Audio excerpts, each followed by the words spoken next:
ஒரு தியேட்டர், அந்த theatre setup வந்துட்டு ஒரு ஷாட்ல தான் இப்படி அவுட்டோரா அப்படிங்கும் போது வரும்.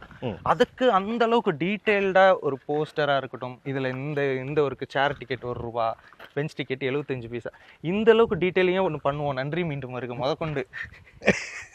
அது எப்படி சார் அந்த அளவுக்கு டீடைல்டா பண்ணி ஆகணும்? இது ஃப்ரேம்ல வருது வராது அப்படின்றத தாண்டி எதனால இவ்வளவு இது பண்ணணும் சார்? இல்லைம்மா, அதுதான் சொன்னேன். இப்போ இது ஃப்ரேமில் வருது, இப்போ தேட்டரில் ஒரு சீன் வருது அப்படிங்கிறத அவர் கன்சீவ் பண்ணிட்டார் ஆல்ரெடி. இப்படி ஒரு சீன் எடுக்க போகிறேன் அப்படின்ட்டு. பட் இது எவ்வளோ தூரம் டியூரேஷன் வரப்போகுது, எவ்வளோ டீட்டெயிலிங் காட்ட போகிறாருன்றது எனக்கு தெரியாது. அது எனக்கும் மிச்சமான இதுவே அதுதான். அவர் ஒன்று கேட்டுட்டாருன்னா அதை நான் வந்து அரைகுறையாக வைக்கவே முடியாது. ஏன்னா அவர் வந்து நான் முழுமையாக வச்சிருப்பேன்னு நம்பிடுவார். ஸோ டக்குன்னு டிக்கெட் எடுக்கிற மாதிரி ஒரு ஷாட் கேட்டுட்டாருன்னா, ஐயோ நான் டிக்கெட் ரெடி பண்ணலையேன்னு அப்போ சொல்லக்கூடாது. இப்போ டிக்கெட் முதற்கொண்டு நீங்கள் எல்லாமே இருக்கும். அந்த டிக்கெட் ஒரு பெட்டியில் வைப்பாங்க, அந்த பெட்டி எப்படி இருக்கும், ஓகே, அந்த கவுண்டருக்கான சந்து எவ்வளோ தூரம் சின்ன கேப்பில் இருக்கும், லேடிஸ்க்கு தனியாக இருக்கும், ஜென்ஸுக்கு தனியாக இருக்கும். ஸோ இவ்வளோத்தையும் ஸ்டடி பண்ணிட்டு, ஏன்னா அந்த ஃப்ரீடம் அவருக்கு இருக்கும். இப்போ அவர் என்ன வேணால் எடுத்துக்கலாம். ஓகே, உள்ள வந்து டிக்கெட் கவுண்டரில் இருக்க கூட ஏதாவது சண்டை வைக்கலாம் அவர். ஸோ எல்லா ஃப்ரீடமும் அவர்கிட்ட கொடுத்துருது.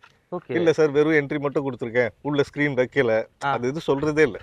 ஏன்னா ஒரு கிரியேட்டராக வந்து அவருக்கு ஃப்ரீடம் கொடுத்துட்டேன்னா அவருக்கு என்ன தேவையோ அவர் எடுத்துப்பாரு. அவரை போய் ரெஸ்ட்ரிக்ட் பண்ணி இல்லை வெற்றி இவ்வளோதான் வச்சிருக்கேன் மதில், அந்த பக்கம் போகாதீங்க அப்படின்னு சொல்றதுல எனக்கு உடன்பாடு இல்லை. ஓகே, அதனால எல்லா டீட்டெயிலும் இருக்கும்.